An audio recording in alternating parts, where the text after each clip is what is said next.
Всем салам, это Футзал Казахстан. Данное видео выходит при поддержке крупнейшего инвестора в казахстанский спорт компании Алимбет. Спасибо, что поддерживаете казахстанский спорт и футзал в Казахстане. Ел чемпионатында біздің жастарымызға көп сенім артыла бермейді. Соны байқаймыз. Әсіресе көп мән беретін бұл Аят командасының бапкерлері алқасы және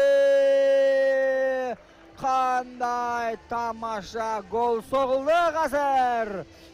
Керек емес жерден болған қателіктің арқасында Қайрат командасы есепте алға шықты. Гол авторы бұл әрине сөзсіз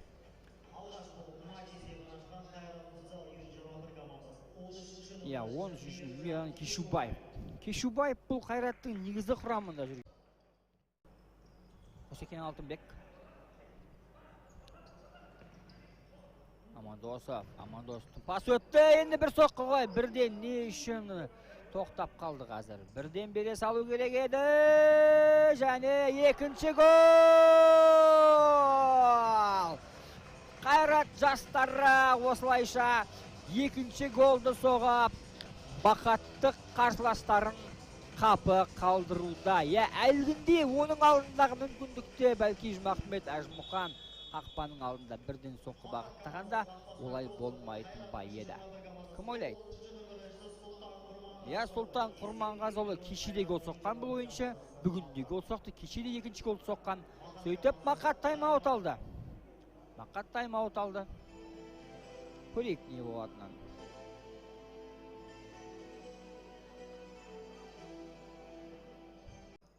Амандосов. Жалпы бірінші лиганың ең бір қызықты сенсациясы болған осы Қайрат жастары. Шығып тұрған Хромтауды қапы қалдырды.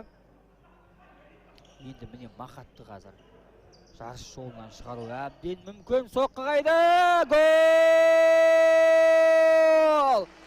Каримов Сағытжан өзінің інісіне гол соқты деп айтсақ бола ма? Мақат қақпашысы Қайрат жейдесіндегі осылайша допты өз қақпасынан алып шығуға мәжбүр болды. Кеше пенальти болды. Қосекен Алтынбек. Кешесін доп алып қалды қазір командасында. Тамаша Жұмахмет. Ортаға пас және Каримов Сағытжан Мақаттың есебін 2-2 қылды. Айттық қой, Қайрат жігіттері 2-0 есебімен жеңіп тұрады жалпы. Бірақ 2-1 есебімен де жеңіп тұрады, жібереді. 3 минут уақыт бар. Амандосов. Тамаша! Сайкл гол қайда! Ай! Сайкл! Сағытжан. Каримов Сағытжан осылайша бірінші таймда хет-трик авторы атанды,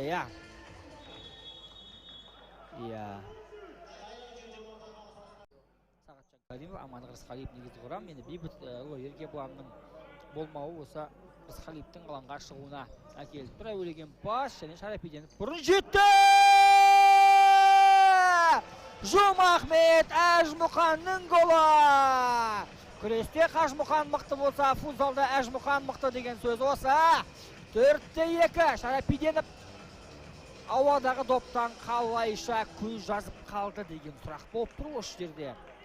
Жұмахмет Әжмұқан осылайша есепті 4-2 жеткізіп, Мақат жас жігіттері Қайратты 2 доп басымдығымен жеңу. Бұрыштамадан доп ойынға қосылады қазір. Соққы және тағы да Каримов Ақылбек есепті 5-2-ге жеткізді. Осылайша Мақат енді ресми түрде 3-ші орын егер шығар деп ойлаймыз. Бұл біздің ойымыз, біздің пікіріміз. Себебі 1 минут 20-37 секундтың